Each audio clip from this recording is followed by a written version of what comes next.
যাবতীয় হামদ ও সালাহ সেই আল্লাহ সুবহানাহু ওয়া তাআলার জন্য, যে আল্লাহ রাব্বুল আলামিন আজকে জুমার দিনে আমাদেরকে সুস্থ শরীরে মসজিদে এসে জুমার খুতবা শ্রবণ এবং সালাত আদায়ের নিমিত্তে একত্রিত করেছেন। আমরা সকলেই অন্তরের অন্তঃস্থল থেকে শুকরিয়া আদায় করি, আলহামদুলিল্লাহ।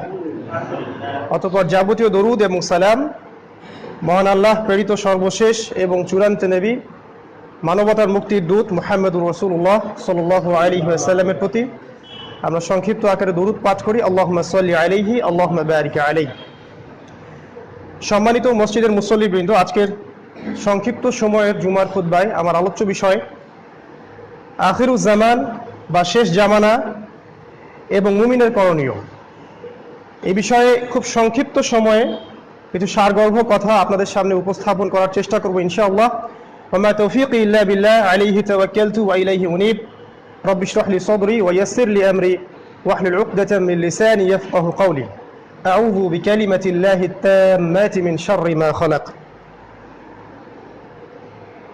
আসলে ব্যাপারটা এতই ব্যাপক যে একটা জুমার খুতবায় আখিরুজ জামান সম্পর্কে আলোচনা করে শেষ করা কখনোই সম্ভব নয়। এবং এর সাথে মুমিনের কি করণীয় এটা যখন জুড়ে দিচ্ছি, তখন আমার হিসাব মতে কমপক্ষে 1 মাস এই বিষয়ে বক্তব্য রাখার প্রয়োজন আছে, কমপক্ষে 4টা জুমা। তারপরেও আমি খুব সংক্ষিপ্তভাবে শেষ জামানায় আমরা যে আছি এর প্রমাণ কি, এর আলামতগুলো কি এবং এই জামানায় আমাদের করণীয় কি, এ বিষয়ে খুব সংক্ষিপ্ত একটা আলোচনা আপনাদের সাথে আমি শেয়ার করব ইনশাআল্লাহ। প্রথমেই বলে রাখছি যে আল্লাহ রাব্বুল আলামিন এবং তার রাসূল মুহাম্মদ সাল্লাল্লাহু আলাইহি ওয়াসাল্লামের মাধ্যমে আমরা যা জেনেছি, কোরআন এবং হাদিসে যা আছে, এর মাঝে কিছু বিষয় আছে সরাসরি আর কিছু বিষয় আছে রূপক। অর্থাৎ কোরআন এবং হাদিসে এমন যে আয়াতগুলো, যে হাদিসগুলো আমরা পাঠ করি প্রতিদিন, এগুলো মূলত দুভাগে বিভক্ত। আয়াতুল মুতাশাবিহাত, যেগুলো স্পষ্ট, যেগুলোর ব্যাখ্যা আমরা স্পষ্টভাবে করতে পারি, আর কিছু আছে যেগুলো অস্পষ্ট, রূপক অর্থে, যেগুলোর ব্যাখ্যা সরাসরি কোরআন এবং হাদিসে আসেনি। এটা ব্যাখ্যার বা ফিকহি আলোচনার দরজাটা খোলা আছে। মূলত এখানেই উম্মার মতভেদের কারণটা শুরু হয়। এক একজনের ব্যাখ্যা এক এক রকম হয়, একই বিষয়ে একাধিক আলেমের ব্যাখ্যা এক এক রকম হয়। তখন দেখা যায় বিভিন্ন মাযহাব, বিভিন্ন দল ও ফিরকা তৈরি হয়। তো আমরা প্রথমত সরাসরি কনসেপ্টে আলোচনা করব ইনশাআল্লাহ। রূপক বিষয়গুলো আমরা খুব কমই জোর দিচ্ছি। এটা আগে বলে রাখলাম এ কারণে যে আল্লাহ রাব্বুল আলামিন সর্বপ্রথম যে কাজটা করেছেন সেটা হলো তিনি কলম সৃষ্টি করেছেন। আল্লাহ সুবহানাহু ওয়া তাআলা কলম সৃষ্টি করেছেন। তখন কিছুই ছিল না, না এই মহাবিশ্ব, না আমরা যেখানে আছি সেই পৃথিবী। এই কলম সৃষ্টি করে আল্লাহ রাব্বুল আলামিন সর্বপ্রথম কলমকে বলেছিলেন যে উক্তুব, তুমি লেখা শুরু করো। আর কলম বলেছিল মাযা আক্তুব, আমি কি লিখব। আল্লাহ রাব্বুল আলামিন বলেছিলেন কিয়ামত পর্যন্ত যা কিছু হবে সবকিছু লাওহে মাহফুজের মধ্যে লিখে ফেলো। এই কলম কিন্তু এখন পর্যন্ত আল্লাহ রাব্বুল আলামিনের হুকুমগুলো লিখছে। যার একটা দলিল আমি দিচ্ছি।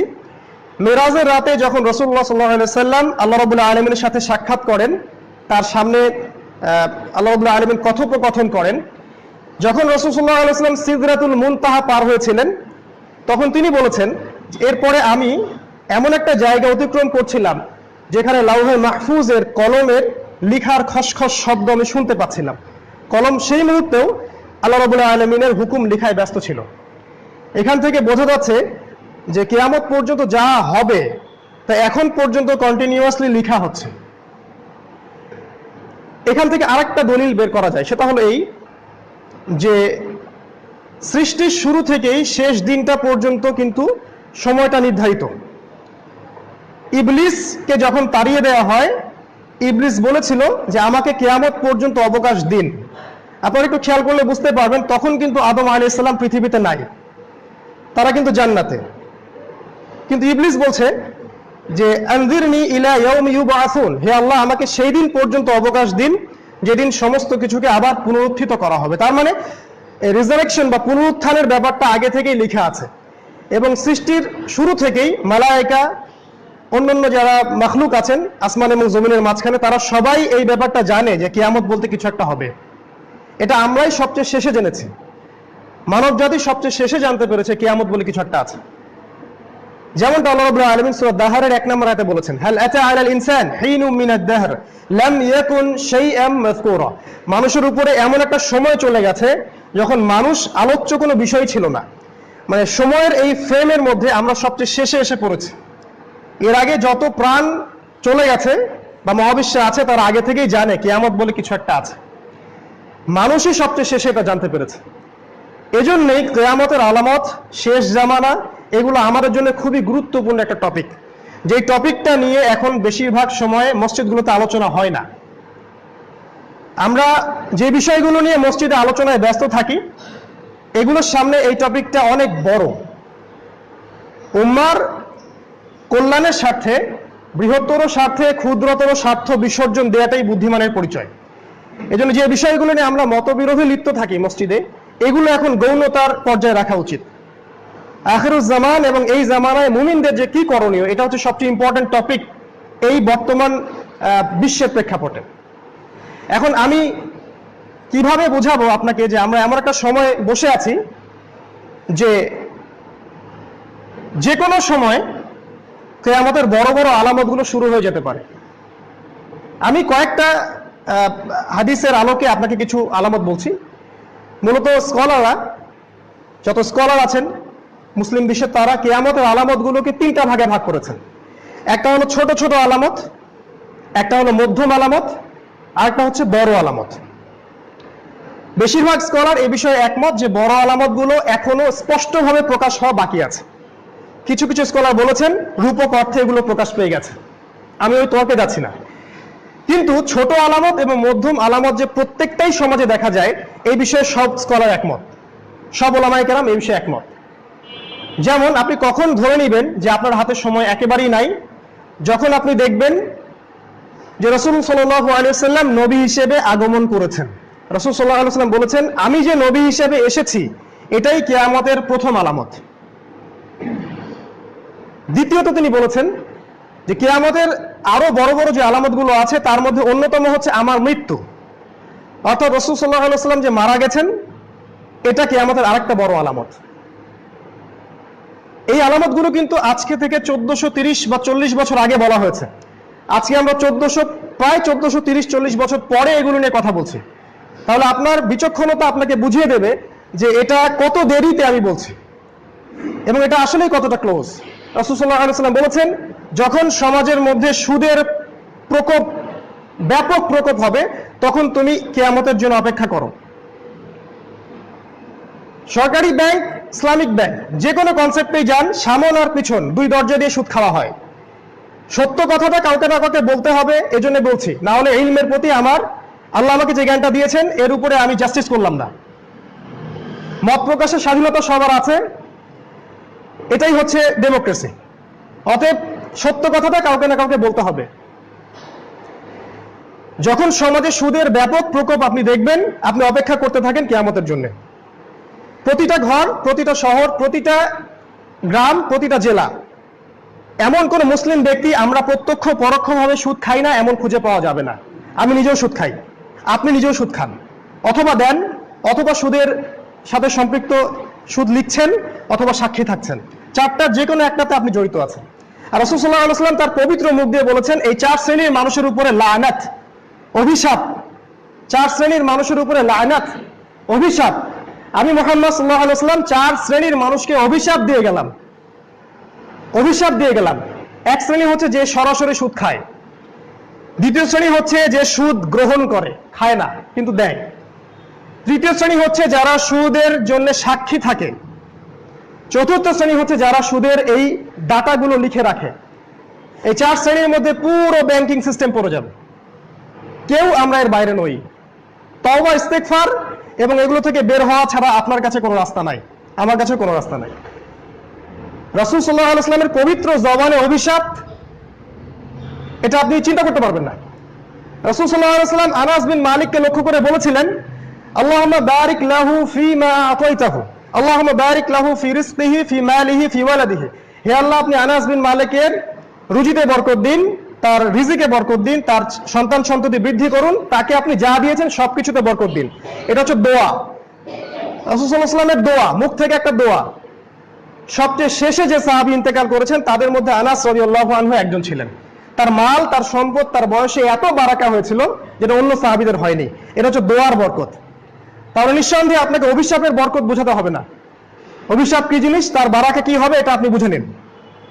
রাসূল সাল্লাল্লাহু আলাইহি ওয়াসাল্লাম বলেছেন, আপনারা কিয়ামতের জন্য ওয়েট করুন যখন দেখবেন সমাজে মদ পান ব্যাপক হচ্ছে এবং মুসলিমরা মদ পান করবে কিন্তু মদের নাম অন্য দিবে, মদকে মদ বলবে না, অন্য কিছু বলবে। যখন আপনি দেখবেন সমাজের মধ্যে নারীদের বেহায়াপনা বেড়ে গেছে, তখন অপেক্ষা করতে থাকুন কিয়ামতের জন্য। আমরা যেখানে দাঁড়িয়ে খুতবা দিচ্ছি, এই এলাকা যে কোনো সময় আল্লাহর গজবে ডুবে যেতে পারে, যে কোনো সময় আল্লাহ রাব্বুল আলামিনের গজবে, ভূমিকম্পে এই মাটিগুলো ডেবে যেতে পারে। এখানে গলিতে গলিতে, রাস্তায় রাস্তায় জিনা হয়, ওয়াল্লাহি এখানে জিনা হয়, আল্লাহর কসম করে বলছি, এখানে রাস্তায় ঘাটে অলিতে গলিতে জিনা হয়। আল্লাহ রাসূল সাল্লাল্লাহু আলাইহি ওয়াসাল্লাম বলেছেন, ততক্ষণ কিয়ামত হবে না যতক্ষণ পর্যন্ত রাস্তার মোড়ে মোড়ে ছেলেমেয়েরা জিনা করবে না। তিনি ভাষা ব্যবহার করেছেন, গাধার মতো সঙ্গমে লিপ্ত হবে না। আপনি কি মনে করছেন যে রাস্তার মাঝখানে তারা নগ্ন হয়ে জিনা করবে? এটা বোঝানো হয়নি, এখন যা হচ্ছে তাই বোঝানো হয়েছে। আপনারা এতটা অশিক্ষিত নন যে আপনাদেরকে ভেঙে বোঝাতে হবে। আপনারা সবই জানেন, যে কোনো সময় এখানে আল্লাহর গজব আসতে পারে, যে কোনো সময়। কিছু কিছু স্কলার বলেছেন যে আমাদেরকে প্রত্যন্ত অঞ্চলে জমি কেনা দরকার এবং সপরিবারে সেখানে হিজরত করা দরকার, কারণ যে কোনো সময় এই মুসলিম কান্ট্রিতে যে অবস্থাগুলো হচ্ছে আল্লাহর গজব এগুলো ধসে যেতে পারে। যদি বাঁচতে চান তাহলে দিন নিয়ে পলায়ন করতে হবে। একটা হাদিসে রাসূল সাল্লাল্লাহু আলাইহি ওয়াসাল্লাম বলেছেন, শেষ জামানায় মুমিনের সম্পদ হবে, সবচেয়ে সেরা সম্পদ হবে কিছু বকরি, কিছু উট, কিছু গবাদি পশু, যেগুলো নিয়ে সে সমাজ থেকে পালিয়ে চলে যাবে, দিন নিয়ে কোনো প্রত্যন্ত অঞ্চলে গিয়ে বাঁচবে, তারপরেও ফিতনা থেকে বেঁচে থাকবে। আপনি তখন ধরে নেবেন যখন আপনার হাতে সময় একেবারেই নেই, যখন আপনি দেখবেন যে আমানতদার ব্যক্তিকে খেয়ানতকারী বলা হচ্ছে আর খেয়ানতকারী ব্যক্তিদেরকে সম্মান দেয়া হচ্ছে। আপনি তখন ধরে নেবেন যখন কিয়ামত খুব কাছে, যখন দেখবেন সমাজের সবচেয়ে অশিক্ষিত, সবচেয়ে নিম্ন শ্রেণীর মানুষেরা সমাজকে নেতৃত্ব দিচ্ছে। সবচেয়ে অশিক্ষিত, সবচেয়ে নিম্ন শ্রেণীর মানুষরা সমাজকে নেতৃত্ব দিচ্ছে, রাষ্ট্রকে নেতৃত্ব দিচ্ছে। এই অশিক্ষিত দুনিয়াবী শিক্ষিত বোঝানো হয়নি, এখানে দিন, কোরআন, আল্লাহ, রাসূল এই শিক্ষাকে বোঝানো হয়েছে। যখন আপনি এই সিচুয়েশন দেখবেন, অপেক্ষা করতে থাকুন কিয়ামতের জন্য। যখন আপনি দেখবেন মসজিদগুলো চাকচিক্যময় হচ্ছে কিন্তু মসজিদ থেকে দিন উঠে যাচ্ছে, মসজিদগুলো চাকচিক্যময় হবে, এত চাকচিক্যময় হবে যে মসজিদ দেখলে মনে হবে আলিশান অট্টালিকা, কিন্তু সেখান থেকে হেদায়েতের আলো উঠে যাবে। যখন আপনি দেখবেন মসজিদের মধ্যে মানুষ গোল হয়ে জটলা পেকে বসে আছে এবং দুনিয়াবি আলাপ আলোচনায় ব্যস্ত আছে, তখন ধরে নেবেন যে কিয়ামত কাছে। যখন আল্লাহ রাসূল সাল্লাল্লাহু আলাইহি ওয়াসাল্লাম এমন ভাষা বলেছেন যে মানুষ আযান দিয়ে জামাতে সালাত আদায় করবে কিন্তু তাদের মধ্যে একজন মুমিন ব্যক্তিও খুঁজে পাওয়া যাবে না। রাসূল সাল্লাল্লাহু আলাইহি ওয়াসাল্লাম বলেছেন, কিয়ামতের পূর্বে মানুষ সকালবেলা মুমিন থাকবে, বিকেলবেলা কাফের হয়ে যাবে, বিকেলবেলা মুমিন থাকবে, সকালে কাফের হয়ে যাবে। ইয়াবিউ রাজুলু দীনাহু লিগরজিদ দুনিয়া, মানুষ দুনিয়ার জন্য দিনকে বিক্রি করে দিবে। রাসূল সাল্লাল্লাহু আলাইহি ওয়াসাল্লাম বলেছেন, কিয়ামত ধরে নিবে তখন খুব কাছে যখন দেখবে আলেমের সংখ্যা কমে যাচ্ছে, বক্তার সংখ্যা বেড়ে যাচ্ছে, শায়ের, বক্তা এদের সংখ্যা বেড়ে যাবে, আলেম স্কলার যারা সত্যিকারের আলেম তাদের সংখ্যা কমে যাবে। তখন মানুষ অজ্ঞদেরকে নেতা হিসেবে গ্রহণ করবে, তাদের কাছে ফতোয়া চাবে, তারা নিজেরাও পথভ্রষ্ট হবে, সমাজকেও পথভ্রষ্ট করবে। আপনি তখন ধরে নেবেন যখন যে কিয়ামত খুব কাছে, যখন দেখবেন সময় সংক্ষিপ্ত হয়ে আসছে, টাইম ক্লোজ হয়ে আসবে, অর্থাৎ একটা বছর চলে যাবে একটা মাসের মতো, একটা মাস চলে যাবে একটা সপ্তাহের মতো, একটা সপ্তাহ চলে যাবে একটা দিনের মতো, আর একটা ঘন্টা চলে যাবে আগুন জ্বালালে নিভাতে যতক্ষণ লাগে, একটা বারুদ জ্বালালে নিভাতে যতক্ষণ লাগে এতটুকু সময় একটা দিন চলে যাবে। আশা করি এটা আপনাদেরকে বুঝাতে হবে না। আজকে আপনি শুক্রবারে বসে আছেন, আপনার কাছে মনে হবে আগামীকালকে আরেকটা শুক্রবার আসছে। আমরা রমাজানের জন্য অপেক্ষা করেছি, রমাজান মনে হচ্ছে এক মাসের মধ্যে আবার এক বছর ঘুরে চলে আসবে। এর সাথে আরেকটা বিষয় খুব সম্পর্কিত আছে, সেটা হচ্ছে ভূমিকম্প। রাসূল সাল্লাল্লাহু আলাইহি ওয়াসাল্লাম বলেছেন, কিয়ামতের আগে আগে ঘন ঘন ভূমিকম্প হবে, স্পেশালি পৃথিবীর পূর্ব দিক, পশ্চিম দিক এবং মদিনা মুনাওয়ারা, এখানে ভূমিকম্প হবে। পৃথিবীর পূর্ব দিক বলতে আমাদের সাইডটাকে বোঝানো হয়, আর পশ্চিম দিক বলতে ওই ইউরোপিয়ান সাইডটাকে বোঝানো হয়। এই দুইটা জায়গায় অচিরেই ভূমিকম্প হবে, এত বড় ভূমিকম্প হবে যেখানে অনেক মানুষ মহামারীর মতো মারা যাবে। এটা অবশ্যই হবে সামনে। আর এই ভূমিকম্পের সাথে সময় সংক্ষিপ্ত হওয়াটা জড়িত। প্রত্যেক ভূমিকম্পের সাথে পৃথিবীর রোটেশনটা বেড়ে যায়। আমরা যেভাবে ঘুরছি আমাদের সৌরজগতে, আমাদের কক্ষপথে, যতবার ভূমিকম্প হবে কক্ষপথে পৃথিবীর ঘূর্ণনের গতিটা বৃদ্ধি পায়। আমি সায়েন্সের স্টুডেন্ট হয়ে আমি এটা জানি যে পৃথিবীর রোটেশনটা বেড়ে যায়, আর পৃথিবী যত দ্রুত রোটেট করবে সময় তত দ্রুত চলে যাবে। অর্থাৎ এখন যদি আল্লাহ রাব্বুল আলামিন পৃথিবীর রোটেশনটাকে কমায় দেন, অর্থাৎ পৃথিবী যদি আস্তে আস্তে করে ঘোরে, তাহলে সময় বেড়ে যাবে, আমরা সহজে বৃদ্ধ হব না। আর যদি আল্লাহ রাব্বুল আলামিন পৃথিবীর রোটেশনটাকে বাড়িয়ে দেন, তাহলে খুব তাড়াতাড়ি দিন রাত চলে যাবে, আপনি খুব তাড়াতাড়ি বৃদ্ধ হয়ে যাবেন। এটাই রাসূল সাল্লাল্লাহু আলাইহি ওয়াসাল্লাম বলেছেন যে ভূমিকম্প বেড়ে যাবে, সময় সংক্ষিপ্ত হয়ে যাবে। রাসূল সাল্লাল্লাহু আলাইহি ওয়াসাল্লাম বলেছেন যে এই উম্মতের ব্যক্তিরা নাচ, গান, নর্তকী, মদ নিয়ে রাত যাপন করবে। আল্লাহ রাব্বুল আলামিন এদেরকে শুয়োর এবং বানরে পরিণত করবেন। আল্লাহ রাব্বুল আলামিন এদেরকে শুয়োর এবং বানরে পরিণত করবেন। আমি নিজে থেকে কিছুই বলছি না, হাদিসে যে ভাষা এসেছে আমি সেটাই বলছি। রাসূল সাল্লাল্লাহু আলাইহি ওয়াসাল্লাম বলেছেন কিয়ামতের আগে ফিতনা, হারাজ বেড়ে যাবে। মানুষ কথায় কথায় যুদ্ধে লিপ্ত হবে, মানুষ কথার চেয়ে অস্ত্রকে বেশি ব্যবহার করবে। ৭১ এটা হচ্ছে একটা যুদ্ধ, মালহামা এটা হচ্ছে একটা যুদ্ধ, অরাজকতা, হারাজ। সিরিয়া হারাজের উদাহরণ, ইয়েমেন এখন হারাজের উদাহরণ, আফগানিস্তান হারাজের উদাহরণ। পৃথিবীর যে কোনো জায়গায় আপনি যান সব হারাজ, রক্তপাত। আর এটাই ফেরেশতারা বলেছিলেন আল্লাহ রাব্বুল আলামিনকে, আপনি কি আদম সন্তানকে সৃষ্টি করবেন যে পৃথিবীতে গিয়ে রক্তপাত ঘটাবে? পৃথিবীতে এটাই করা হচ্ছে, পৃথিবীতে এখন একটাই কাজ করা হচ্ছে, রক্তপাত। এটা কিয়ামতের আলামত। আল্লাহ রাসূল সাল্লাল্লাহু আলাইহি ওয়াসাল্লাম বলেছেন হারাজ বেড়ে যাবে। মানুষ মানুষকে হত্যা করবে এমন ভাবে যে হত্যা করছে সে জানবে না আমি কেন তাকে হত্যা করছি, আর যে নিহত হবে সেও জানবে না কেন সে আমাকে মারল। সুবহানাল্লাহ। কিয়ামতের অন্যতম আলামত হচ্ছে পুলিশ বাহিনীর সংখ্যা বেড়ে যাবে। রাসূল সাল্লাল্লাহু আলাইহি ওয়াসাল্লাম বলেছেন তারা সকাল করবে আল্লাহর গজবে, তাদের সন্ধ্যা হবে মানুষের অভিশাপে। সুবহানাল্লাহ। তারা সকাল করবে আল্লাহর গজবে, তাদের সন্ধ্যা হবে মানুষের অভিশাপে, তাদের সন্ধ্যা হবে মানুষের অভিশাপে। কেউ তাদেরকে ভালো বলে না। প্রশাসকের সংখ্যা বাড়তে থাকবে। এই হাদিসগুলো আপনাদেরকে কে বলবে?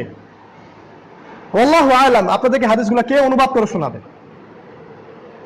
আল্লাহ রাসূল সাল্লাল্লাহু আলাইহি ওয়াসাল্লাম বলেছেন শেষ জামানায় এমন সব শাসক গোষ্ঠী আসবে, তোমরা কখনো তাদের পুলিশ বাহিনীতে যোগ দিও না, তোমরা কখনো তাদের সরকারি কর্মকর্তা হয়েও না, তোমরা কখনো তাদের ট্যাক্স আদায়কারী হয়েও না, তাদের প্রশাসক হয়েও না। আল্লাহ রাসূল নিষেধ করেছেন। রাসূল সাল্লাল্লাহু আলাইহি ওয়াসাল্লাম বলেছেন কিয়ামতের আগে ব্যভিচার বৃদ্ধি পাবে, প্রত্যেক ঘরে ঘরে জেনা ঢুকে যাবে। রূপক ভাবে হোক আর সরাসরি হোক, প্রত্যেক ঘরে ঘরে জেনা, ব্যভিচার ঢুকে যাবে। পরকীয়া প্রেম বেড়ে যাবে। মাকে তার সন্তান হত্যা করবে, বাবাকে তার সন্তান জবাই করবে। ধর্ষণ বেড়ে যাবে, নারীদের শ্লীলতাহানি করা হবে প্রত্যেক মোড়ে মোড়ে, ঘরে ঘরে। প্রত্যেক শিক্ষা প্রতিষ্ঠান এবং যেখান থেকে মানুষ জ্ঞান শেখার দাবি করে সেখানে জাহেলিয়াত নেমে আসবে। এগুলো রাসূল সাল্লাল্লাহু আলাইহি ওয়াসাল্লামের কথা। রাসূল সাল্লাল্লাহু আলাইহি ওয়াসাল্লাম আরো বলেছেন কিয়ামতের আগে মহামারী দেখা দিবে, ধ্বংসাত্মক সব বিপর্যয় নেমে আসবে। অর্থাৎ এমন সব রোগ ব্যাধির উদ্ভব হবে যেগুলো আজ থেকে 50 বছর আগে, 100 বছর আগে কেউ কল্পনাও করেনি কখনো। এবং এইসব মহামারীতে লক্ষ লক্ষ কোটি কোটি মানুষ মারা যাবে। এইগুলো সব আলামত আমরা দেখতে পাচ্ছি। আমি যদি আলামত বলি আজকে খুতবা শেষ হয়ে যাবে। আমার আরেকটা টপিক আছে যে আলামত যদি বুঝতে পারি তাহলে আমার করণীয় কি। আমি আপনাদের সময় বেশি নষ্ট করব না, কারণ জুমার দিন মূলত ব্রিফ কোনো আলোচনার সময় না। আপনারা যদি মক্কা মদিনা এখনো যান সেখানে দেখবেন জুমার খুতবা হচ্ছে 20 থেকে 25 মিনিট। এখানে একটা হাদিস মনে পড়ে গেল যে একজন সাহাবী বলেছিলেন যখন তোমরা দেখবে জুমার খুতবা অনেক লম্বা হচ্ছে, যখন তোমরা দেখবে জুমার খুতবা অনেক লম্বা হচ্ছে তখন ধরে নিবে ওই যুগটা হচ্ছে অজ্ঞতার যুগ, ওই যুগটা হচ্ছে অজ্ঞতার যুগ। অর্থাৎ ওই যুগের বক্তারাও অজ্ঞ, ওই যুগের মানুষেরাও অজ্ঞ। একটা অজ্ঞ মানুষকে বোঝাতে অনেক কথা বলতে হয়, আর একটা বিজ্ঞ মানুষকে ইশারা দিলেই তিনি বুঝতে পারেন। আর যখন তোমরা দেখবে যে জুমার খুতবা হচ্ছে শর্ট এবং নামাজটা হচ্ছে লম্বা, তখন ধরে নিবে যে এই যুগটা হচ্ছে বিজ্ঞ মানুষদের যুগ। কারণ বিজ্ঞ লোকদেরকে বেশি কথা বলতে হয় না, অল্প ইশারা দিলেই তারা বুঝতে পারে। কিয়ামতের আলামত সম্পর্কে যে বইগুলো আছে আপনারা কালেক্ট করুন, পড়াশোনা করুন। সবচেয়ে বড় বড় কয়েকটা আলামত বলে শেষ করছে। আমাদের সামনে যে আলামতটা অপেক্ষা করছে একদম ঘরের কাছে, সেটা হচ্ছে আল মালহামা, মানে মহা বিশ্বযুদ্ধ। এই মালহামার সামনে প্রথম বিশ্বযুদ্ধ, দ্বিতীয় বিশ্বযুদ্ধ কিছুই না। আমরা যদি হিস্ট্রি জানি আমরা দেখব প্রথম বিশ্বযুদ্ধে কোটি কোটি মানুষ মারা গেছে, সেকেন্ড ওয়ার্ল্ড ওয়ারে প্রায় 7 থেকে 8 কোটি মানুষ মারা গেছে। পরিসংখ্যান আরো বেশি, মানুষ এগুলো বলে। শুধুমাত্র হিরোশিমা নাগাসাকিতেই কোটি কোটি মানুষ মারা গেছে। এগুলোর সামনে মালহামা কিছুই না, চীনা বাদামের মতো মনে হবে। যে মালহামাটা সামনে আসছে, যে মহা বিশ্বযুদ্ধ সামনে আসছে, তার সামনে এই প্রথম বিশ্বযুদ্ধ আর দ্বিতীয় বিশ্বযুদ্ধ কিচ্ছু না। আপনি বিশ্বাস করেন কিছুই না। উদাহরণ দিচ্ছি, রাসূল সাল্লাল্লাহু আলাইহি ওয়াসাল্লাম বলেছেন যে শীঘ্রই ফোরাত নদী, ইউফ্রেটাস যেটার নাম দিয়েছে ফোরাত, ফোরাতের নাম চেঞ্জ করে নাম দিয়েছে ইউফ্রেটাস। এখানে একটা কথা না বললে জাস্টিস হবে না। সেটা হলো যে নামগুলো কোরআন এবং সুন্নাহ এসেছে সেই নামগুলোকে চেঞ্জ করাটা ঠিক হয়নি, এটাও হারাম। নাম ছিল ইউফ্রেটাস, নাম ছিল ফোরাত, এটাকে চেঞ্জ করে দিয়েছে ইউফ্রেটাস। নাম ছিল কনস্টান্টিনোপল, চেঞ্জ করে দিয়েছে ইস্তাম্বুল। নাম ছিল জাজিরাতুল আরব, চেঞ্জ করে নাম দিয়েছে সৌদি আরব। সৌদি আরব নাম কোথা থেকে আসলো? এটা কি কোনো রাজবংশের দেশ? সৌদি আরবিয়া এটা কোনো নাম নয়, নাম ছিল জাজিরাতুল আরবিয়া। এর দুটো অংশ ছিল, একটা ছিল হিজাজ, একটা ছিল নাজদ। একটা ছিল হিজাজ, একটা ছিল নাজদ। নাজদ আর হিজাজ এখন উঠে গেছে, এখন আপনারা রিয়াদ বলেন। কিন্তু জানেন এগুলো কেন লুকানো হয়েছে? কারণ এগুলো সম্পর্কে রাসূল সাল্লাল্লাহু আলাইহি ওয়াসাল্লামের ভবিষ্যৎবাণী ছিল। আমি কয়েকটা বলছি। রাসূল সাল্লাল্লাহু আলাইহি ওয়াসাল্লাম বলেছেন কিয়ামতের পূর্বে মুমিনদের একটা দল কনস্টান্টিনোপল বিজয় করবে। কনস্টান্টিনোপল নামটা যেন আমরা ভুলে যাই, এই জন্য নাম দিয়েছে ইস্তাম্বুল, এটা তুর্কিরা দিয়েছে। রাসূল সাল্লাল্লাহু আলাইহি ওয়াসাল্লাম একবার দোয়া করছিলেন, ইয়া আল্লাহ শামের জন্য বরকত দিন, ইয়েমেনের জন্য বরকত দিন। তখন নাজদের মানুষরা বলেছিলেন, ইয়া রাসূলুল্লাহ আমাদের নাজদের জন্য দোয়া করুন। নাজদ মানে হচ্ছে আপনার এই যে রিয়াদ কন্টিনেন্টটা, সৌদি আরবের দক্ষিণ সাইডটা। তখন রাসূল সাল্লাল্লাহু আলাইহি ওয়াসাল্লাম বলেছিলেন নাজদের জন্য দোয়া। নাজদ থেকে তো ফিতনা বের হবে, নাজদের জন্য ধ্বংস, নাজদ থেকে তো শয়তানের শিং বের হবে। এখন এই হাদিসগুলো আমরা গোপন করেছি, নাজদ নামটা উঠিয়ে দিয়েছি। এভাবেই পরিভাষাগুলো চেঞ্জ করা হয়েছে। ঠিক একইভাবে এই যে ফোরাত, এটাকে চেঞ্জ করা হয়েছে, এই নামটা চেঞ্জ করে ইউফ্রেটাস নাম দেওয়া হয়েছে। রাসূল সাল্লাল্লাহু আলাইহি ওয়াসাল্লাম বলেছেন ফোরাত শীঘ্রই তার ভূগর্ভস্থ সোনার খনি বের করে দিবে। এটা রূপক অর্থেও হতে পারে। সোনার খনির জন্য আমরা অনেকে ওয়েট করছি যে সোনার একটা পাহাড় বের হবে, তারপরে যুদ্ধ হবে। এটা নাও হতে পারে। সোনা দিয়ে হয়তো বা রাসূল সাল্লাল্লাহু আলাইহি ওয়াসাল্লাম এমন কোন পদার্থ বুঝিয়েছেন যেটা সোনার চেয়েও বেশি দামি, আর আমরা এখন সেটা জানি, সেটা হচ্ছে তেল। আর এই তেলকে কেন্দ্র করেই ইন্দো আমেরিকান যে শক্তি, তার ইরাকে হামলা চালিয়েছে। সত্য কথা কাউকে না কাউকে বলতে হবে। তাদের উদ্দেশ্য একটাই, মুসলিমদের সম্পদ আত্মসাৎ করা, মুসলিম নারীদেরকে ধর্ষণ করা, মুসলিমদেরকে কতল করা। এবং এই বিষয়ে তারা সবাই ঐক্যবদ্ধ, শুধু আমরাই মুসলিমরা বিভক্ত। তো শীঘ্রই ফোরাত থেকে এই তেলের খনি বা এই সোনার খনিগুলো বের হবে, এবং এগুলো অ্যাচিভ করার জন্য, গ্র্যাব করার জন্য এই ফোর্সগুলো যুদ্ধে লিপ্ত হবে। যুদ্ধের বর্ণনা রাসূল সাল্লাল্লাহু আলাইহি ওয়াসাল্লাম দিয়েছেন যে এই যুদ্ধে 100 জনের মধ্যে 99টা মানুষ মারা যাবে, অর্থাৎ শতকরা 99% মানুষ এই যুদ্ধগুলোতে মারা যাবে। এবং যে ব্যক্তি বেঁচে থাকবে সে আশা করবে যে আমি হচ্ছি সেই ব্যক্তি যে এই সম্পদ পাবো। এবং এই জন্য রাসূল সাল্লাল্লাহু আলাইহি ওয়াসাল্লাম বলেছেন মুসলিমরা, মুমিনরা যেন ওই সম্পদের দিকে হাতও না বাড়ায়, তারা যেন এটা ভুলে যায়। এই যে মালহামা বা তৃতীয় বিশ্বযুদ্ধ বলে যেটা আমি বলছি, যেটা আসছে, সেটার উদ্দেশ্যই হচ্ছে মুসলিমদের প্রপার্টি। এখানে মূলত কয়েকটা দেশ একত্রিত হবে। রাসূল সাল্লাল্লাহু আলাইহি ওয়াসাল্লাম বলেছেন যে মুসলিমদের সাথে শীঘ্রই ইউরোপিয়ানরা চুক্তি ভঙ্গ করবে। এখন তারা যুদ্ধবিরতির চুক্তিতে আছে, শীঘ্রই তারা চুক্তি ভঙ্গ করবে এবং তারা 80টা পতাকা নিয়ে মুসলিমদের সাথে যুদ্ধ করবে। 80টা পতাকা। রাসূল সাল্লাল্লাহু আলাইহি ওয়াসাল্লাম পতাকাগুলোর চেহারা পর্যন্ত দেখেছিলেন, নামও বলে গেছেন, কিন্তু সেগুলো বললে আমাদের গর্দান থাকবে না। রাসূল সাল্লাল্লাহু আলাইহি ওয়াসাল্লাম একদিন সকাল থেকে সন্ধ্যা পর্যন্ত আলোচনা করেছেন, লেকচার দিয়েছেন, ফজরের পর থেকে নিয়ে মাগরিব পর্যন্ত। তিনি বলে গেছেন কিয়ামতের আগের দিন পর্যন্ত কি হবে, কিন্তু কোন সাহাবী সেই পুরো হাদিসটা একবারে বর্ণনা করেননি। অনেকে ভুলে গেছেন, অনেকে ইচ্ছা করেই করেননি। কারণ আবু হুরায়রা রাদিয়াল্লাহু আনহু বলেছিলেন যে আমি যদি ওই হাদিসের কিছু অংশ বিশেষ বলতে যাই আমাকে কতল করে ফেলা হবে। সবকিছু তিনি বলে গেছেন, কি হবে না হবে আল্লাহর হুকুমে। মুসলিমদের বিরুদ্ধে 80টা দেশ যুদ্ধে লিপ্ত হবে। রাসূল সাল্লাল্লাহু আলাইহি ওয়াসাল্লাম বলেছেন তাদের প্রত্যেকটা দেশের সাথে 12,000 করে সৈন্য থাকবে। 8 12 96, 9,60,000 সৈন্য মুসলিমদের সাথে শীঘ্রই যুদ্ধ করবে। কত সালের মধ্যে আমি বলতে পারবো না, 5 বছর, 10 বছর, 20 বছর, এটা আমি বলবো না। এটা বলার অধিকার আমার নাই, আমি গায়েবের খবর জানি না, কিন্তু এটা জানি এটা খুবই শীঘ্রই। কত বছর আল্লাহু আলাম। এগুলো হচ্ছে মালহামা। এই মালহামা প্রিপারেশন, এটা নিঃসন্দেহে নিউক্লিয়ার ওয়ার হবে। এখানে রাশিয়া ইনভলভ থাকবে ইনশাআল্লাহ, ইনশাআল্লাহ ওরা ইনভলভ থাকবে। এখানে ব্রিটেন ইনভলভ থাকবে, এখানে ইতালি ইনভলভ থাকবে, ফ্রান্স ইনভলভ থাকবে, এখানে আমেরিকা থাকবে ইনভলভ, এখানে মুসলিম কান্ট্রিগুলো ইনভলভ থাকবে। শেষমেশ এই যুদ্ধের পরিস্থিতিতে যেটা হতে পারে ধারণা, এটা একটা হাইপোথিসিস, আমি শিওর বলতে পারবো না, কিন্তু আমেরিকার এই দাপট শেষ হয়ে যাবে। এর পরের পরাশক্তি হিসেবে পৃথিবীতে আসবে ইসরায়েল। মুসলিমদের জন্য এটা সুসংবাদ নয়, দুঃসংবাদ। এবং এরাই দাজ্জালের উপাসনা করবে। এদেরকে নিশ্চিহ্ন করার জন্য আল্লাহ রাব্বুল আলামিন মাহদীকে পাঠাবেন, যখন আরব পেনিনসুলার মধ্যে গন্ডগোল লেগে থাকবে। এই বিষয়গুলো আপনাদেরকে কে বলবে? আল্লাহ পাক আপনাদেরকে দ্বীনের জ্ঞান অর্জন করার তৌফিক দান করুন, পড়াশোনা করার তৌফিক দান করুন। আমি যেটা বলতে যাচ্ছি সেটা হলো যে মালহামা বা কিয়ামতের সামনে যে তৃতীয় মহাবিশ্বযুদ্ধ, এটা খুব সামনে, খুবই নিকটবর্তী। এখন এই সব আলামত বললে আজকে জুমার খুতবা শেষ। আমি কয়েকটা আলামত আপনাকে খোরাক দিলাম, আপনি পড়াশোনা করে জেনে নিন। এখন আপনি কি করবেন? এই সিচুয়েশনে আপনার করণীয়টা কি? আপনি চাইলে এখন যেভাবে লাইফ লিড করছেন সেটাও করতে পারেন। এখন আমরা যেভাবে লাইফ লিড করছি, সকালে উঠে আমাদের চিন্তা থাকে দুপুরে কি খাবো, দুপুরে আমাদের চিন্তা হয় রাত্রে কি খাবো। আমাদের চিন্তা, যুবকদের চিন্তা হচ্ছে একটা সুন্দরী নারী, অথবা একটা ভালো সরকারি চাকরি, অথবা আমাদের মধ্যে যারা মহিলা তাদের উদ্দেশ্য হচ্ছে ডিগনিটি অর্জন করা বেপর্দা হয়ে। তাদের ধারণা যত বেপর্দা হওয়া যাবে তত ডিগনিটি বা সম্মান বেড়ে যাবে, এটা ওদের ধারণা। কে জানি এদেরকে এটা শিখিয়ে দিয়েছে। যদি ডিগনিটি অর্জন করতে চান তাহলে নিজের আবরু খুলে ফেলুন। কে দেখে আপনাদের গোশতের টুকরাগুলা? এইসব প্রতিটা মেয়ের সাথে একটা করে জিন শয়তান আছে, প্রত্যেকটাই মেয়ের সাথে একটা করে জিন শয়তান আছে, এবং অবশ্যই তারা জিনগ্রস্ত, এটা আমি প্রমাণ করতে পারবো। কেউ যদি আমাকে চ্যালেঞ্জ করে, তারা অবশ্যই জিনগ্রস্ত।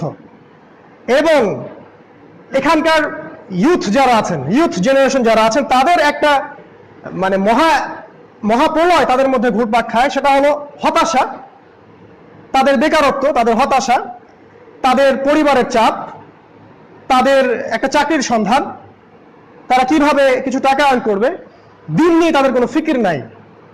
আল্লাহ তাদেরকে যে সময় দিয়েছেন, তাদের যৌবন দিয়েছেন, এটা নিয়ে তাদের কোনো ফিকির নাই। কেন জানি তারা একটা মোহের পিছনে ছুটছেন, যে মোহটা পশ্চিমারা আপনাকে দিয়েছে। আপনার সেলফোন থেকে ল্যাপটপ পর্যন্ত, নেট থেকে শুরু করে আপনার পড়ার টেবিল পর্যন্ত সব কিছুই ইউরোপিয়ানরা নিয়ন্ত্রণ করছে। আপনি কোথায় যান, কি করেন, কতবার স্মার্টফোনে স্ক্রল করেন, সবকিছু ইউরোপিয়ানদের কাছে ডাটা আছে। আপনি জানেন না যে ফেসবুকের মাধ্যমে আপনার ডাটাগুলো সবার কাছে আছে, এবং তারা আপনার মানসিকতা নিয়ে খেলছে। তারা জানে যে আপনি কি ধরনের মাইন্ডেড মানুষ। তাহলে একটা গেম দিয়ে একজন মানুষকে আত্মহত্যা করানো যেত না, তারা আপনাকে কিনে নিয়েছে। আমাদের যুবকদেরকে এগুলো কে বুঝাবে? কে তাদের সাথে এগুলো নিয়ে কথা বলবে? আমাদের যুবকরা ক্যারাম খেলছে, দাবা খেলছে। সুবহানাল্লাহ, আল্লাহ পাক আপনাকে এই যৌবনটা দিয়েছেন শুধুমাত্র তার ইবাদত করার জন্য। আল্লাহ আপনাকে কিয়ামতের মাঠে জিজ্ঞাসা করা হবে আপনার যৌবন সম্পর্কে। প্রতিটা দিন, প্রতিটা রাত আপনি কিভাবে পার করেছেন। আপনার কাছ থেকে উম্মাহ জিহাদ আশা করে, আপনার কাছ থেকে উম্মাহ আশা করে আপনি উম্মার জন্য কিছু করবেন, আপনি কিছু মানুষকে দিন শিখাবেন, আপনি দিন রাত আল্লাহর পথে ব্যয় করবেন, এটা উম্মাহ আপনার কাছে আশা করে। আপনি ছুটছেন আপনার গার্লফ্রেন্ডের পিছনে। সুবহানাল্লাহ, সে আপনাকে কি দিবে? তাকে যদি আপনি পেয়েও যান, আপনি কখনো সুখী হবেন না। আজকে আমার টপিক না এটা নয় যে পারিবারিক বিষয়। আমি পারিবারিক বিষয়, প্যারেন্টিং সম্পর্কে আপনাদের সাথে আরেকদিন কথা বলবো ইনশাআল্লাহ, যদি সুযোগ হয়। আমি যেটা বলছি যে আমাদেরকে যে মোহের মধ্যে আকর্ষিত করে রাখা হয়েছে, এটাও রাসূল সাল্লাল্লাহু আলাইহি ওয়াসাল্লাম বলে গিয়েছিলেন যে তোমাদের সামনে আমি দাজ্জালের চেয়ে বেশি যে জিনিসটা ভয় পাই সেটা হচ্ছে দুনিয়া। দুনিয়ার মোহ চাকচিক্য তোমরা ডুবে যাবে। রাসূল সাল্লাল্লাহু আলাইহি ওয়াসাল্লাম বলেছেন যে সমস্ত কুফাররা তোমাদের বিরুদ্ধে ঐক্যবদ্ধ হবে এমন ভাবে যেমন ভাবে একটা দস্তরখানায় মানুষ খেতে বসে। সাহাবীরা অবাক হয়ে জিজ্ঞাসা করেছিলেন, ইয়া রাসূলুল্লাহ, আমাদের কি শক্তি কম থাকবে তখন? তিনি বলেছিলেন, না, তোমরা সংখ্যায় প্রচুর হবে কিন্তু তোমরা হবে আবর্জনার মতো। তোমরা সংখ্যায় প্রচুর হবে কিন্তু তোমরা হবে আবর্জনার মতো। তোমাদের অন্তরে আল্লাহ রাব্বুল আলামিন ওয়াহান ঢেলে দিবেন। সাহাবীরা জিজ্ঞেস করেছিলেন, ওয়াহান কি? রাসূল সাল্লাল্লাহু আলাইহি ওয়াসাল্লাম বলেছিলেন, ওয়াহান হচ্ছে দুনিয়ার মোহ আর মৃত্যুর ভয়। তোমরা আল্লাহর পথে জীবন দিতে চাইবে না। এই দুইটা জিনিস যখন তোমাদের মধ্যে পেয়ে বসবে, তখন কাফেররা তোমাদেরকে কুচি কুচি করে কেটে ফেলবে, এখন যেটা হচ্ছে। এবং এটা কাটতেই থাকবে যতক্ষণ না আল মাহদি, ইমাম আল মাহদি বের হন, ততক্ষণ পর্যন্ত আপনারা মার খেতেই থাকবেন। যদি এখন চান যে এখান থেকে বের হওয়ার কি পথ, আমি কয়েকটা পয়েন্ট আপনাদের সাথে বলতে পারি। আল্লাহ রাব্বুল আলামিন আমাদেরকে কিয়ামতের এই আলামতগুলো সম্পর্কে সচেতন হওয়ার তৌফিক দান করুন, আমাদের জীবনের উদ্দেশ্য ফিক্স করার তৌফিক দান করুন, আমাদেরকে সেইভাবে প্রস্তুতি নেওয়ার তৌফিক দান করুন। আল্লাহুম্মা আমিন।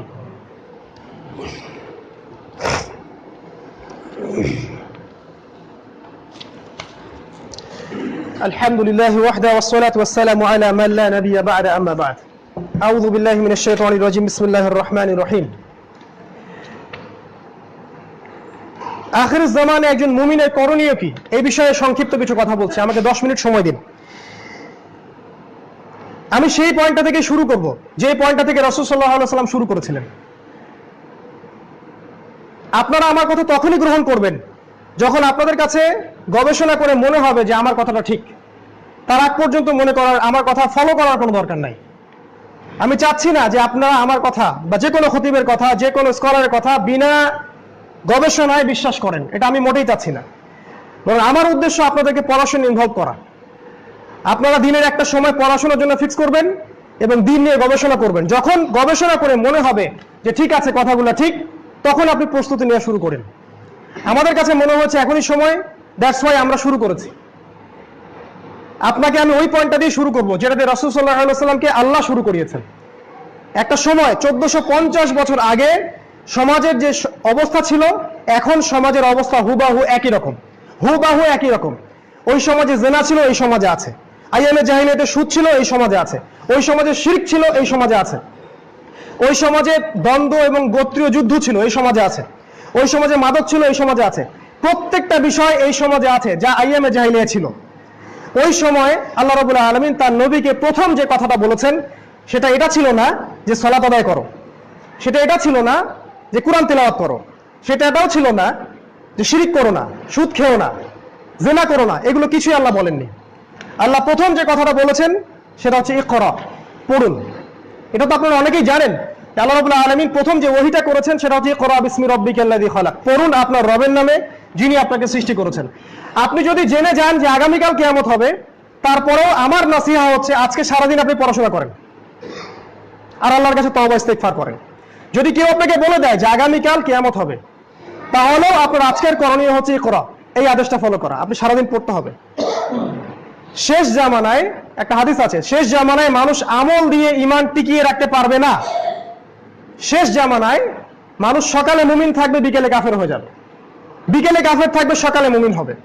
মানুষ দিনকে দুনিয়ার বিনিময়ে বিক্রি করে দিবে। এবং এই জামানায় মানুষ আমল করে করে করে ঈমান তাজা রাখতে পারবে না, শুধুমাত্র জ্ঞান চর্চা ব্যতীত। যত বেশি জ্ঞানের চর্চা হবে তত বেশি ঈমান তাজা হবে। অতএব প্রথম নসিহত হচ্ছে ইকরা। আল্লাহ যেটা বলেছেন সূরা আলাকের 1 থেকে 5 নম্বর আয়াতে, পড়তে হবে। কি পড়বেন, কিভাবে পড়বেন, সবকিছু ডিটেলস বলার সময় নেই, তবে আমি বলছি পয়েন্টগুলো। আপনাকে পড়তে হবে আল কোরআন, আল কোরআনের অর্থ, আল কোরআনের তিলাওয়াত, আল কোরআনের ভাষা, আল কোরআনের ব্যাখ্যা। আপনাকে আরবি ভাষা শিখতে হবে, সময় লাগুক 1-2 বছর। বিসিএস ক্যাডার হওয়ার জন্য আপনারা অনেকেই পড়াশোনা করছেন। আপনি যতটা পরিশ্রম বিসিএস ক্যাডার হওয়ার জন্য করছেন, তার চেয়ে বেশি পরিশ্রম আপনাকে ইসলামিক স্কলার হওয়ার জন্য করতে হবে। তখনই আপনি আল্লাহর হক আদায় করেছেন। নচেত আপনি স্রেফ একজন দুনিয়া পূজারী ছাড়া আর কিছুই নন। আপনি ওই চাকরি চাচ্ছেন শুধু দুনিয়ার জন্য, আর কিছু না, জাস্ট ফর একটা জব, আর কিছু না। যতটা পরিশ্রম আপনি বিসিএস ক্যাডার হওয়ার জন্য করছেন, তার চেয়ে বেশি পরিশ্রম আপনাকে করতে হবে দিন শেখার জন্য। কারণ দিন শেখাটা হচ্ছে প্রথম ফরজ। আমাদের প্রথম ফরজ নামাজ নয়, নো। আমাদের প্রথম ফরজ রমজান মাসে রোজা রাখা না। 10 বছর বয়স হলে নামাজ পড়তে হয়, এটারও আগে ওহী করা হয়েছে, আপনি পড়েন আপনার রবের নামে যিনি আপনাকে সৃষ্টি করেছেন। আগে পড়তে হবে। আর এখান থেকে মুসলিম উম্মাহ সবচেয়ে দূরে সরে গেছে বলেই আজকে আমাদের এই অবস্থা হয়েছে। আপনাকে পড়তে হবে কোরআন, আপনাকে পড়তে হবে হাদিস, আপনাকে পড়তে হবে রাসূল সাল্লাল্লাহু আলাইহি ওয়াসাল্লামের জীবনী A to Z। কোন দিন রাসূল কি করেছেন সেটা আপনাকে জানতে হবে। যদি জিজ্ঞাসা করা হয় বাংলাদেশ ক্রিকেট টিমে এবার বিশ্বকাপে কারা কারা চান্স পেয়েছে, আপনি গড়গড় করে বলে দিতে পারবেন। যদি আমি জিজ্ঞাসা করি রাসূল সাল্লাল্লাহু আলাইহি ওয়াসাল্লামের তৃতীয় স্ত্রীর নাম কি, বলতে পারবেন না আপনি। আমি চ্যালেঞ্জ করলাম, বলতে পারবেন না আপনি। আপনাকে যদি জিজ্ঞেস করা হয় রাসূল সাল্লাল্লাহু আলাইহি ওয়াসাল্লাম বদরের যুদ্ধ কোন মাসে করেছেন, কোন হিজরিতে, আল কোরআনে কতজন নবীর নাম আছে? আপনাকে যদি জিজ্ঞেস করা হয় কোরআনে সবচেয়ে বেশি কোন নবীর আলোচনা এসেছে, মুহাম্মদ শব্দটা কোরআনে কয়বার আছে, আপনি বলতে পারবেন না। বাট আপনাকে যদি আমি জিজ্ঞেস করি বলিউডের 10 জন তারকার নাম বলেন, আপনি পারবেন। আপনাকে যদি জিজ্ঞেস করি যে বাংলাদেশ ক্রিকেট টিমের টেস্ট দলের অধিনায়কের নাম কি, আপনি পারবেন। এমনকি তার ওয়াইফের নামও আপনি বলতে পারবেন। এটা আমাদের চরম একটা সাফল্য আমি বলবো আর কি, দুনিয়াবি সাফল্য। সো পড়তে হবে আপনাকে, এই বিষয়গুলো পড়তে হবে, কোরআন, হাদিস, সিরাহ, এরপরে হচ্ছে ফিকহ। আহলুল হাদিস কমিউনিটির একটা সমস্যা আছে, সেটা হচ্ছে তারা ফিকহ পড়তে চায় না। এই কারণেই দেখা যায় যে তারা মুস্তাহাব বিষয়গুলো নিয়ে তর্ক করে, ফরজ বিষয়গুলো ছেড়ে দেয়। একটা মুস্তাহাব বিষয় নিয়ে তর্ক করে মসজিদ ভাগ হয়ে যায়, সেখানে ফরজ ঐক্যটা বিনষ্ট হয়ে যায়। কিন্তু এই মুস্তাহাব আমলটার চেয়ে ওই ফরজটা যে বেশি ইম্পর্টেন্ট ছিল, এই বেসিক মানে কমন সেন্সের অভাবে তারা ভোগে। সত্য কথা কাউকে না কাউকে বলতে হবে। আপনি তখনই আমার কথা গ্রহণ করবেন যখন আপনার কাছে মনে হবে কথাটা ঠিক, তার আগে গ্রহণ করার দরকার নেই। ফিক পড়তে হবে আপনাকে, কোনটা ফরজ, কোনটাকে আপনি বেশি প্রায়োরিটি দিবেন, তারপরে কোনটা, তারপরে কোনটা, তারপরে কোনটা। আপনাকে আরো পড়তে হবে ইসলামিক হিস্ট্রি, একদম রাসূল সাল্লাল্লাহু আলাইহি ওয়াসাল্লামের জীবনের শেষ থেকে নিয়ে আজ পর্যন্ত, কমপক্ষে প্রথম বিশ্বযুদ্ধ পর্যন্ত কি হয়েছে, অটোমান খেলাফত ধ্বংসের আগ পর্যন্ত আপনাকে পড়তে হবে। না হলে আপনি হতাশায় ভুগবেন, আপনার কাছে মনে হবে যে উম্মার অবস্থা খুব খারাপ। এর চেয়ে অনেক খারাপ অবস্থা আগে চলে গেছে, অনেক খারাপ অবস্থা আগে চলে গেছে। আপনাকে আরো পড়তে হবে সাম্প্রতিক বিশ্ব, মুসলিম বিশ্বের এবং সারা বিশ্বের কোথায় কি হচ্ছে, প্রত্যেকটা কারেন্ট অ্যাফেয়ার্স, প্রত্যেকটা নতুন বিশ্ব, প্রত্যেক দিনের নিউজ আপনাকে দেখতে হবে। নচেত এমন হবে আপনার ঘরের সামনে ফিতনা চলে আসছে, আপনার ঘরের দরজায়, আপনি টের পাবেন না। এই বিষয়গুলো পড়ুন। এই জন্য আল্লাহ রাব্বুল আলামিন প্রথমে বলেছেন পড়ুন। আপনাকে ফিতনার সময় পড়তে হবে। 2, জ্ঞান অনুযায়ী আমল করতে হবে। জ্ঞান অনুযায়ী আমল করতে হবে, এটা হচ্ছে সূরা আল ইমরানের 102 নম্বর আয়াতের ব্যাখ্যা। আল্লাহ বলেছেন ইয়া আইয়ুহাল্লাযীনা আমানু, হে মুমিনগণ, ইত্তাকুল্লাহ, আল্লাহকে ভয় করো, হাক্কা তুকাতিহ, ভয় করার মতো ভয় করো, ওয়ালা তামুতুন্না ইল্লা ওয়া আনতুম মুসলিমুন, পরিপূর্ণ মুসলিম না হয়ে মৃত্যুবরণ করো না। জানা অনুযায়ী আমল অবশ্যই করতে হবে। আল্লাহ পাক আমাদেরকে জানা অনুযায়ী আমল করার তৌফিক দান করুন, আল্লাহুম্মা আমিন। 3য় বিষয়, সেটা হলো আপনাকে পরিবারের ব্যাপারে ফোকাস করতে হবে। আপনার পরিবার, আপনার ফ্যামিলি, আপনার ফ্যামিলির প্রত্যেকটা মেম্বার, আপনার মা, আপনার বোন, আপনার স্ত্রী, আপনার সন্তান, আপনি নিজে ব্যক্তিগতভাবে আগে যখন আপনি আত্মসমর্পণ করবেন, ইসলামে পরিপূর্ণ ঢুকে যাবেন, তারপর আপনার কাজ হচ্ছে ফ্যামিলিকে কন্ট্রোল করা। আপনার ফ্যামিলির মেম্বারদেরকে অনেক আগেই মানুষ ছিনিয়ে নিয়ে গেছে আদর্শ দিয়ে, আপনি টের পান নাই। আমার ওয়াইফের মাঝখানে, আমার ওয়াইফের মাথায় হয়তোবা ভারতীয় সংস্কৃতির আগ্রাসন ঢুকে গেছে, আপনি জানেনই না। একটা সিরিয়াল দেখার জন্য আপনাকে ভাত না দিতে সে রাজি আছে, অথচ ওইটা আপনার জন্য ফরজ ছিল তার জন্য। আজকে আমাদের মা বোনদেরকে, আমাদের যুব সমাজকে এবং আমাদের ব্রেন ওয়াশ করে দেওয়া হয়েছে পশ্চিমা সংস্কৃতি দিয়ে, ভারতীয় আগ্রাসন দিয়ে এবং দেশীয় এইসব প্রগতির নামে সংস্কৃতি দিয়ে। আপনার ছেলেকে তার অনেক আগেই জেনাকার বানিয়ে ফেলেছে, আপনি টের পান নাই। আমরা হালাল ভেবে এমন অনেক রুজির পিছনে ঘুরছি যেগুলো হারাম, স্পষ্ট, আমি টের পাচ্ছি না। অতএব পরিবারের ব্যাপারে সচেতন হন। আল্লাহ রাব্বুল আলামিন সূরা তাহরিমের 6 নম্বর আয়াতে বলেছেন যে কু আনফুসাকুম ওয়া আহলিকুম নারা, হে মুমিনগণ, তোমরা নিজেরা জাহান্নামের আগুন থেকে বাঁচো, তোমাদের পরিবার বর্গকে বাঁচাও, এটা আপনার দায়িত্ব। আপনাকে সমাজ, দেশ, রাষ্ট্র নিয়ে এখন চিন্তা করতে হবে না, আপনি পরিবারকে নিয়ে চিন্তা করেন। আপনার ছেলে, আপনার মেয়ে, আপনার স্ত্রী, আপনার সন্তান। আমাদের পরবর্তী প্রজন্মের জন্য কিছু করে যান, যাতে করে তারা এমন একটা প্রজন্ম হয়ে গড়ে ওঠে যারা মুসলিম উম্মাহকে নেতৃত্ব দিতে পারবে। আমরা যা করেছি সেটা ভুলে যান, তওবা করুন, ইস্তেগফার করুন, কিন্তু ওদের জন্য এমন কিছু করা আমাদের উচিত যেটা আমরা পাইনি। আল্লাহ তৌফিক দান করুন, আল্লাহুম্মা আমিন। পরিবার গঠনের জন্য সবচেয়ে ভালো ওয়ে হচ্ছে পরিবারে পড়াশোনার চর্চা করা, সেখানে তালিমের ব্যবস্থা করা, পরিবার বর্গকে অলওয়েজ দিনই ব্যাপারে ইনভলভ রাখা, কমিউনিটি গড়ে তোলা। এক কথা, একটা কমিউনিটি গড়ে তোলা। একা একা ঈমান নিয়ে টিকে থাকা যাবে না, সম্ভব না। একা একা ঈমান নিয়ে বেঁচে থাকা সম্ভব নয়। আত্মকেন্দ্রিকতা ইসলাম শিখায় না। আল্লাহ আমাদেরকে হেফাজত করুন। 4, হালাল রুজির পিছনে ছুটুন। আমি বলবো, আপনি যদি সবচেয়ে বড় একটা জব পান, এমন একটা জব যেখানে আপনার salary 2 lakh 3 lakh per month, কিন্তু সেটা হারাম, আর আপনার কাছে একটা অপশন থাকে যে অপশনের মধ্যে আপনি দিনে হয়তো 200 টাকা আর্ন করবেন, মাসে আপনি আপনার চলার জন্য 5000 বা 6000 টাকা আর্ন করবেন, আমি বলবো আপনি 5000 টাকা গ্রহণ করুন। আপনি প্ল্যান বিতে চলে যান, প্ল্যান এ ছেড়ে দেন। প্রত্যেক সেই মানুষ যারা কায়িক পরিশ্রম করে হালালভাবে উপার্জন করে খাচ্ছে, হোক সে মুদি দোকানদার, হোক সে অটো চালক, রিক্সা চালক, হোয়াটএভার, তারা আমার কাছে, ইসলামের কাছে আল্লাহ এবং তার রাসূলের কাছে অনেক বেশি সম্মানিত সেই সব ব্যক্তির চেয়ে যারা সুদের সাথে জড়িত, যারা ঘুষের সাথে জড়িত, যারা হারাম ব্যবসার সাথে জড়িত। আল্লাহ আল্লাহর কসম করে বলছি, আপনি যতই বড় চাকরি করেন, যত বড় ব্যবসায়ী করেন, যদি আপনার রুজির মধ্যে হারাম থাকে, আপনার ইবাদত আল্লাহর কাছে কবুল কখনো হবে না। ওয়াল্লাহি আল্লাহর কসম করে বলছি। আল্লাহ রাব্বুল আলামিন বলেছেন, ইন্নাল্লাহা তাইয়্যিব লা ইকবালু ইল্লা তাইয়্যিব। আল্লাহ রাব্বুল আলামিন পবিত্র, তিনি পবিত্র জিনিস ছাড়া কিছুই কবুল করেন না। ওয়াজারু মা বাকিয়া মিনার রিবা, সুদের সবকিছু ছেড়ে দাও যদি তোমরা আল্লাহ তার রাসূলের প্রতি বিশ্বাস করেই থাকো, না হলে আল্লাহ এবং তার রাসূলের সাথে যুদ্ধের ঘোষণা শুনে রাখো। আল্লাহ বলেছেন সূরা বাকারা খুলে দেখুন 276 নম্বর আয়াত, 277 278 নম্বর আয়াত।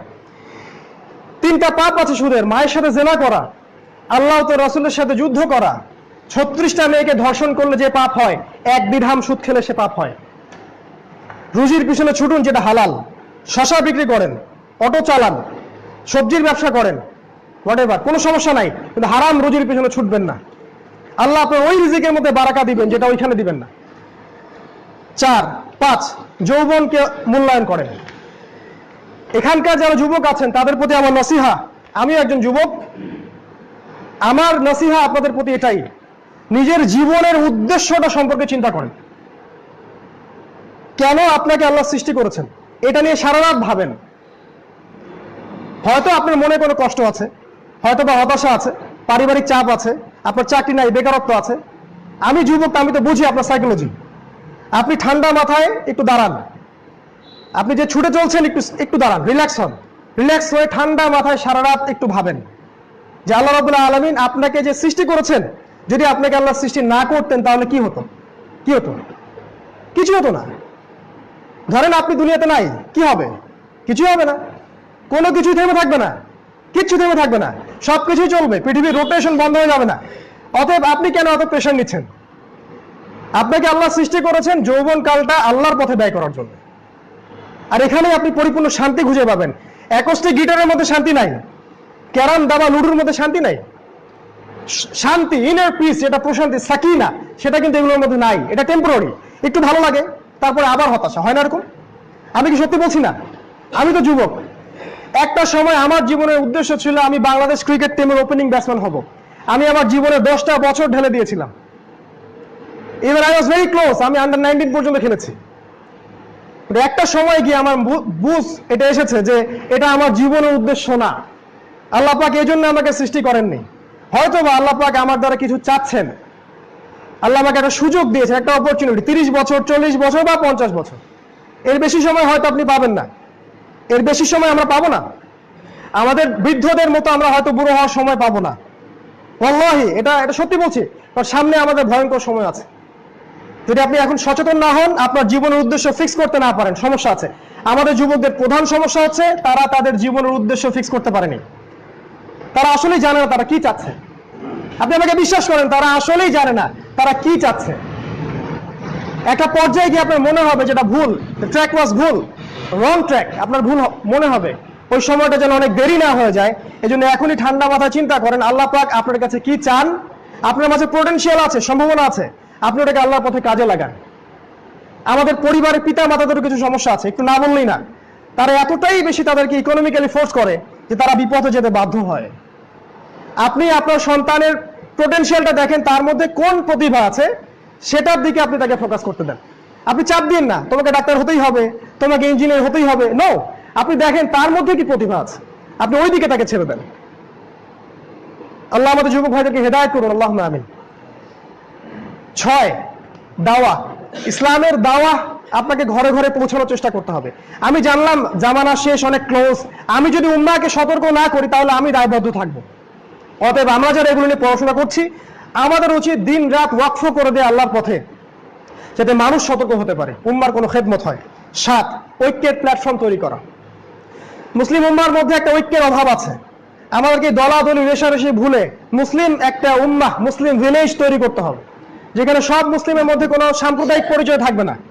সে হোক শাহরাফি, হোক আহলে হাদিস, হোক শাফিঈ, মালিকি, হাম্বলি, হোয়াটএভার, কোনো সমস্যা নাই।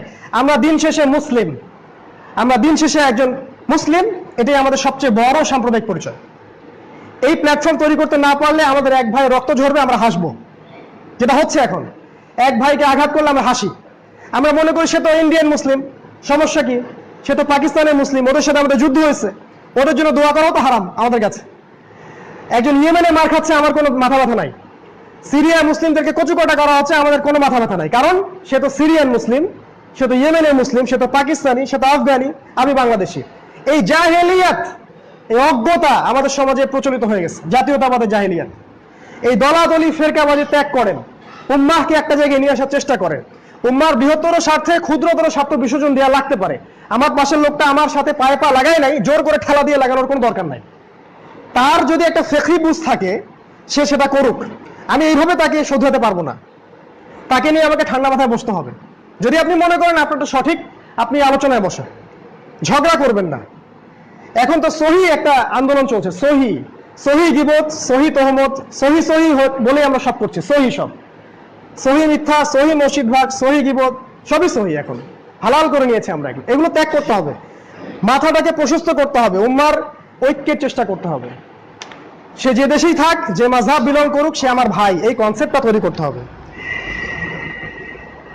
8 নম্বর হচ্ছে শারীরিক, মানসিক আর অর্থনৈতিক শক্তি অর্জনের চেষ্টা করা। যুবকদেরকে বলছি, ফিজিক্যালি স্ট্রং হওয়ার চেষ্টা করেন, মেন্টালি স্ট্রং হওয়ার চেষ্টা করেন, শক্ত মুমিন হওয়ার চেষ্টা করেন। নরম হতাশায় ডুবে যাবেন না। এরকম মানুষ তো আবর্জনার মতো। আপনারা অ্যাডলফ হিটলারের যদি জীবনীটা পড়েন, দেখবেন একসময় জার্মানিতে সে একটা কাজ করেছিল। দেশের সব যারা শারীরিকভাবে উইক, দুর্বল, বিকলাঙ্গ মানুষ, এদেরকে সে হত্যা করেছিল। তার কনসেপ্ট ছিল যে এরা দেশের কোনো উপকার করতে পারে না, এদেরকে হত্যা করে ফেলা যায়। এটা হারাম না জায়েজ, সে অন্যায় করেছে। কিন্তু সত্যি কথা বলতে কি জানেন, একটা মানসিকভাবে দুর্বল, শারীরিকভাবে দুর্বল যুব সমাজ দিয়ে কোনো উন্নতি সাধন হয় না আসলেই। আজকে যুবক, আমরা যারা যুবক, আমরা অনেক দুর্বল। আমাদের পিতামাতারা অনেক স্ট্রং এখনো। আমাদের ফুডের সমস্যা আছে, আমাদের জীবনযাত্রার প্রণালীতে সমস্যা আছে। আমরা যেভাবে লাইফ লিড করি, এগুলো আমাদেরকে অকাল মৃত্যুর দিকে নিয়ে যাচ্ছে। অতএব আপনি জিম করেন, আপনি কায়িক পরিশ্রম করেন, খেলাধুলা করেন, এগুলোতে চলে আসেন, আপনি সময়কে মূল্যায়ন করেন।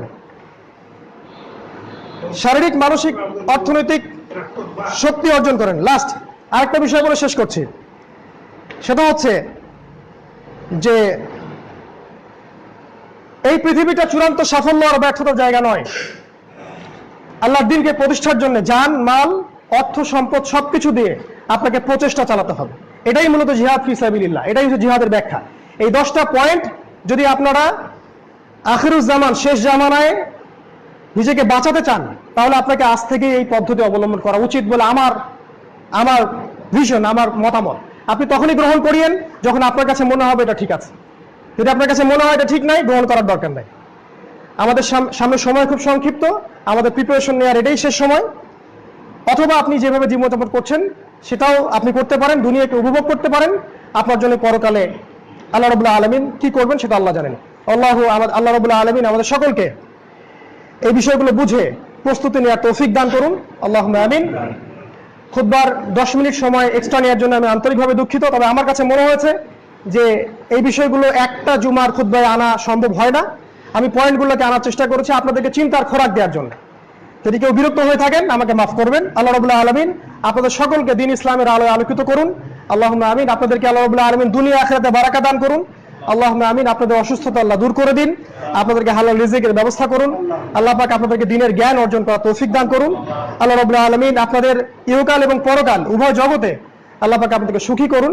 যুবক ভাইদেরকে আল্লাহ রাব্বুল আলামিন ইসলামের দিকে নিয়ে আসুন, তাদের দ্বারা ইসলামের খেদমত কবুল করুন। আল্লাহুম্মা আমিন। আকুলু কওলি হাযা আস্তাগফিরুল্লাহ লি ওয়া লাকুম ওয়া লিসাইরিল মুসলিমিন। বারাকাল্লাহু লানা ওয়া লাকুম বিল আয়াতিল হাকীম। ইন্নাহু তাআলা জাওয়াদুন কারীমুন বাররুর রাউফুর রহিম। কুমু লিস-সালাতি ইয়ারহামুকুমুল্লাহ। সালাতের জন্য দাঁড়িয়ে যান, আল্লাহ আপনাদেরকে রহম করুন।